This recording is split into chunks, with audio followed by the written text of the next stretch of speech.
জিবরাইল আমিন নবীজির দরবারে আসছে। হুজুর আপনি কেমন আছেন আল্লাহ জানতে চেয়েছে। যদিও আল্লাহ সবকিছু ভালো জানেন, তারপরেও আপনি নবীর খোঁজ নেওয়ার জন্য আল্লাহ আমাকে পাঠাইছে। জিবরাইল জীবনের শেষ বারবার আসতেছে।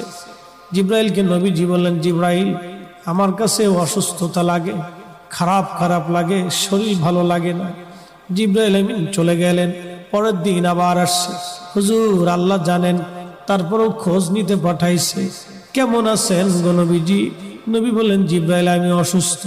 আবার চলে গেলেন জিবরাইল। পরের দিন আবার আসছে। আবার এসে খোঁজ নিয়ে বললেন, হুজুর আপনি কেমন আছেন? নবীজি বললেন, জিবরাইল অসুস্থ আমি। জিবরাইল আবার চলে গেলেন। চতুর্থ দিনের মাথায় জিবরাইল আসছে। একা আসে নাই রে, মালাকুল মউতকে সঙ্গে করে নিয়ে আসছে। আহা, আমাদের কাছে মালাকুল মউত আসবে, জিজ্ঞাসা করে আসবে না, কিন্তু নবীর দরবারে মালাকুল মউত আসছে। এসে নবীজিকে সালাম দিলেন। হুজুর অনুমতি দিলে ভিতরে আসবো। নবীজি অনুমতি দিলেন। আল্লাহ জিবরাইল এবং মালাকুল মউত দুইজন নবীজির ঘর মোবারকে তশরিফ রাখলেন। পৃথিবীর একটাই ঘর, যে ঘরে ঢোকার আগে জিবরাইল আজরাইল অনুমতি চায়, তিনি রাহমাতুল লিল আলামিনের ঘর। জোরে জোরে বলা যাবে আল্লাহু আকবার। এই সুপ্রিম পাওয়ার আর কারো নসিবে হবে না, আল্লাহ আমার নবীকে দিয়েছিলেন। জিবরাইল আমিন আজরাইল নবীজিকে সালাম দিয়ে বলেন, হুজুর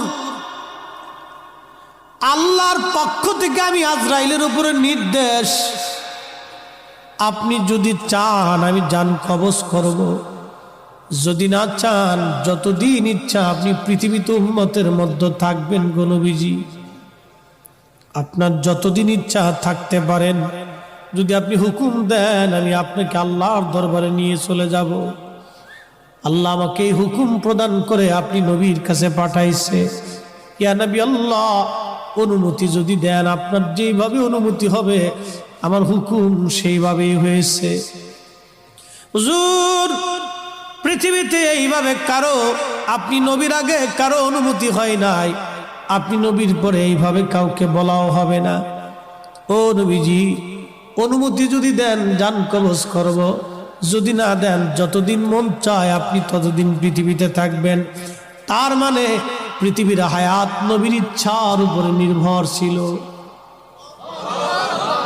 কাজটা বললেন কেন? আরো জোরে বলেন। নবী আমার জিবরাইলের দিকে তাকায় বলেন, ভাই জিবরাইল হুকুম কি এরকম? জিবরাইল বলে, হুজুর এইভাবেই তো হুকুম হইছে, আপনি যদি চান যতদিন মন চায় থাকতে পারবেন, চলে যেতে চাইলেও নিয়ে যাওয়া হবে।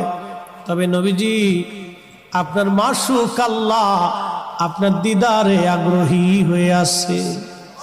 আহা হা হা হা, এ জোরে বলা যাবে কি আর রাসূলুল্লাহ। আহা হা, নবীজি কেঁদে ফেললেন।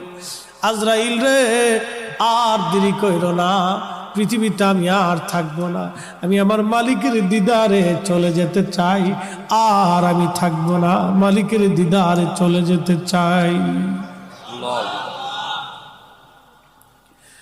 আজরাইল আলাইহিস সালাম খুব সতর্কতার সাথে নবীজির বক্ষ মোবারকের উপরে হাত রাখলেন। বুঝতেছেনই তো মরণ বড় কঠিন, বিরাট বড় কঠিন। যখন হাত রাখছে আল্লাহ নবীজির কষ্ট হচ্ছিল। নবীজি ডেকে বলেন, আজরাইল রে আমার তো কষ্ট হয়। আজরাইল বলেন, হুজুর আল্লাহর পক্ষ থেকে আমার উপরে ফরমান, যদি আপনাকে কষ্ট দেয় আমি আজরাইলের জীবন বরবাদ হয়ে যাবে। নবী গো আপনাকে কষ্ট দেওয়া আমার জন্য হারাম। পৃথিবীতে আপনি নবীর মতো এত আশা নেই, জান কবজ আমি কোনোদিন কারো করি নাই, আপনি নবীর পরে আর এত আশা নেই কারো হবে না। নবী গো আল্লাহর ফরমান, সর্বোচ্চ সতর্কতায় আপনার জান কবজ করতেছি। হুজুর একটু ধৈর্যই তো ধরতেই হবে, কষ্ট হবে। নবীজি বললেন, আজরাইল রে, জান কবজ এত কঠিন, একটা অনুরোধ করি আজরাইল। বলেন, ইয়া নবী আল্লাহ, আমার উম্মত তো বড় গুনাহগার, আমার উম্মতের জান কবজের সময় আজরাইল আমার উম্মত রে তুমি কষ্ট দিও না। আরে উম্মতের দরদি নবী এই সময় আমাদেরকে ভুলে যান নাই। আমরা উম্মত হয়ে নবী ভুলে গেছি, আমরা উম্মত হয়ে নবী ভুলে গেছি, উম্মত হয়ে নবী ভুলে গেছি। এই সময় নবী আমাদেরকে ভুলে নাই, আমরা উম্মত হয়ে নবী ভুলছি। হায়রে কপাল পোড়া, উম্মত হয়ে নবী ভুলছি। বদনসিব, আমাদের বদনসিব, কপাল বড়ই মন্দ। কি হবে রে আমাদের এই কঠিন মেহশরে, কি হবে রে আমাদের কবরের জিন্দিগিতে, কি হবে রে কঠিন মৌতে। উপায় কি, উপায় কি, আমাদের উপায় কি? নবী ভুলে গেছি।